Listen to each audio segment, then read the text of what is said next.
are at the EIP not only because of the tremendous opportunities of networking with many stakeholders.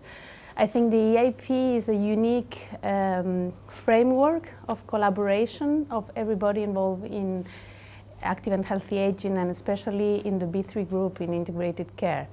So it's the first time that we have not a punctual collaboration, but really a framework in which all the stakeholders, so industry, providers, regions, academia, can sit together and tackle together the challenges of the transformation towards integrated care.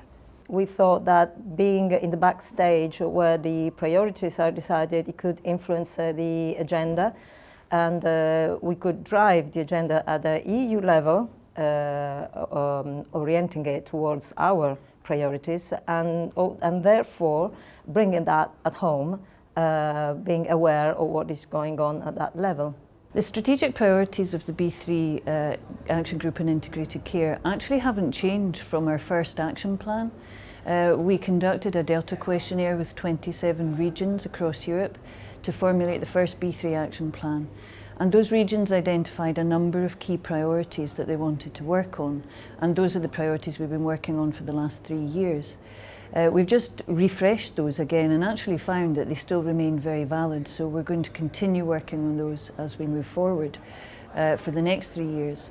So those priorities, as Christina outlined, are around obviously the health and social care integration, so the legislation and the frameworks that support that integration at all levels. Also, as Christina also mentioned, about change management and the associated processes around that. But in addition, there are other things that can really contribute to the success of integration, and those are around the supporting infrastructure for ICT, which underpins some of the communications around successful integration.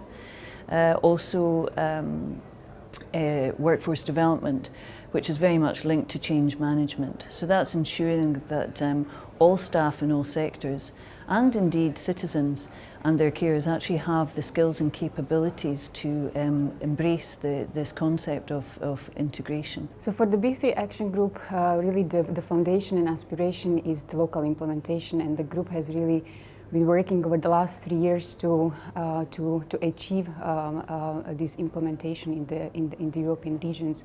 And we've started with the mapping of good practices in the area of integrated care, which resulted in the collection of over 100 good practices in the area of integrated care. And in the second phase, we try to think about how we can change this evidence in the practical tools that can help the regions in the process of scaling up and replication of these integrated care solutions. So for that purpose, one of the biggest achievements of the group is what we call the B3 Maturity model, which is a self-assessment tools for the regions to assist them to assess how ready they are for the implementation of integrated care, but it's also a tool that facilitates knowledge transfer and then scaling up. And there are also a couple of practical, or I would say more topic-based outcomes, such as medical guidelines for respiratory diseases, a consensus-based framework for patient empowerment, organizational models, change management, as well as risk stratification tools.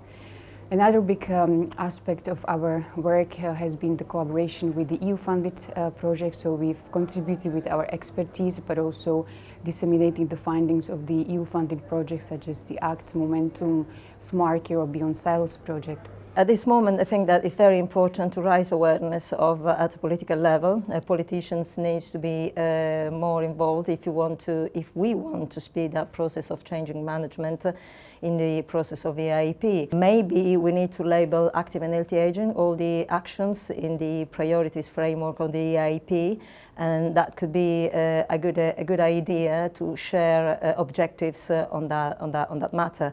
And the second thing, and that is, I think is very important, is that this, starting a process of training processes among regions which work together and share experiences in this initiative could really speed up the process of scaling up, which is really the main aim of this initiative.